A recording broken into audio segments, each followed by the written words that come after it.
കാസർഗോഡ് കുമ്പളയിൽ മദ്യപിച്ച് വാഹനം ഓടിച്ച യൂട്യൂബർക്കെതിരെ കേസ്.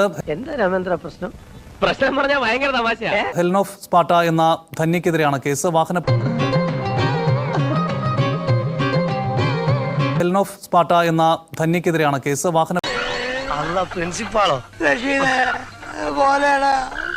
പരിശോധനയ്ക്കിടെ കടന്നു കളഞ്ഞെന്ന് എഫ്ഐആർ. വിശദാംശങ്ങളുമായി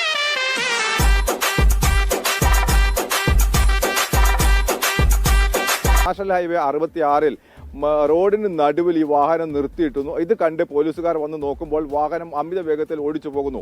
പിന്നീട് ഞാൻ എന്നേ പറഞ്ഞില്ലേ ഇതൊക്കെ പറ്റിപ്പാണെന്ന്. ഇയാളെ ഇനി നമ്മൾ വിശ്വസിക്കൂല. അതിവേഗതയിൽ ഓടിച്ച് ദേശീയപാതയിലൂടെ കിലോമീറ്ററുകളോളം സഞ്ചരിക്കുകയായിരുന്നു. പിന്നീട് കുമ്പളയിൽ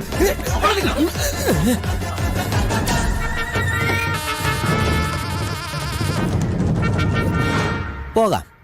വണ്ടി എവിടെയാ കിടക്കുന്നത് വെച്ചാണ് പോലീസിനെ ധന്യയും ധന്യയുടെ ഭർത്താവിനെയും വാഹനത്തിനകത്ത് നിന്ന് പിടികൂടാനായിട്ടുള്ളത്. ഇപ്പോൾ ദൈവമേ, അപ്പൊ കുടുംബടക്കം കള്ളന്മാരാണ്. പിടികൂടി പരിശോധിച്ചപ്പോഴാണ് മനസ്സിലാകുന്നത് ഈ ഇൻഫ്ലുവൻസർ ഈ ധന്യ ഈ വാഹനം ഓടിച്ചത് മദ്യപിച്ചുകൊണ്ടാണെന്നുള്ള പരിശോധിച്ചു. ഒരു കുഴപ്പമില്ല, സന്തോഷമുള്ള മക്കളെ, സന്തോഷായി ആണെന്നുള്ള പരിശോധനയിൽ 86 കാണിച്ചുവെന്ന് ഈ ഇതിൽ പറയുന്നുണ്ട്. പിന്നീട് എങ്ങനെങ്കിലും ഒന്ന് രക്ഷിക്കണം. അയ്യോ നോ. അവനവന്റെ കയ്യിലിരിപ്പിന്റെ ഗുണം അവനവൻ തന്നെ അനുഭവിച്ചു തരണം. ഞാൻ പോകുന്നു. Bye bye.